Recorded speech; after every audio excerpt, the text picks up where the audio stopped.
বাজেটের জন্য আমরা কথা বলতে হচ্ছে। আজকে আমাদের দেশ আধা সামন্তবাদী নয়, পরিবেশ শিক দেশ। এই দেশের জন্য বিশ্ব ব্যাংকের প্রেসক্রিপশন উনি পাঠ করে আমাদের দেশবাসীকে জানিয়েছেন।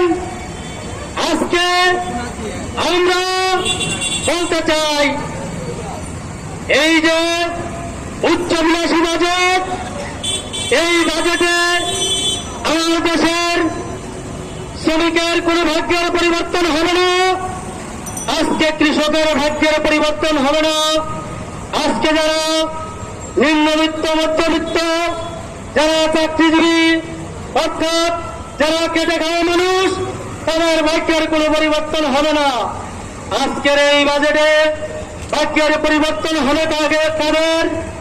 আজকে যারা ঢাকা 2 সিটির মেয়র আছে, সিলেট সিটি কর্পোরেশনের মেয়র আছে, এবং এদের সমতুল্য যারা আজকে সরকারের যারা এমপি মন্ত্রী আমলা আছেন, তাদের ভাগ্যের পরিবর্তন হবে। কিন্তু এই উচ্চবিলাসী বাজেট দিয়ে আজকে আমার মতো একজন শ্রমিকের ভাগ্যের কোনো পরিবর্তন হবে না।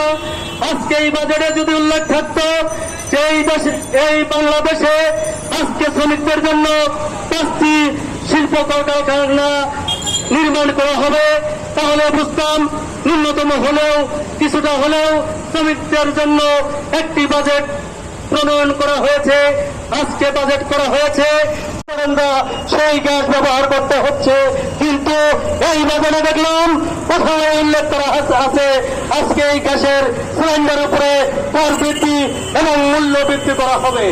সংগ্রামী সাথী বন্ধুগণ, এবং আজকে যেখানে 70-95 জন জনসাধারণ মোবাইলের উপরে নির্ভরশীল, আজকে সেই মোবাইলের উপরে সিমের দাম বাড়ানো হয়েছে।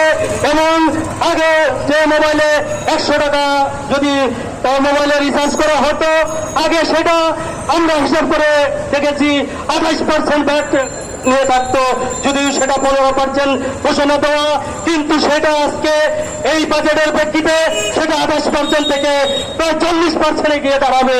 আজকে এই হলো শ্রমিক বান্ধব সরকারের উচ্চবিলাসী বাজেট, কৃষক বান্ধব সরকারের উচ্চবিলাসী বাজেট।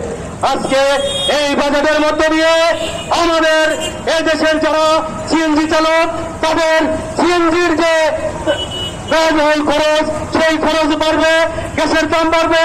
আজকে রিক্সা চালাতে হলে তার মালিককে জমা বেশি দিতে হবে।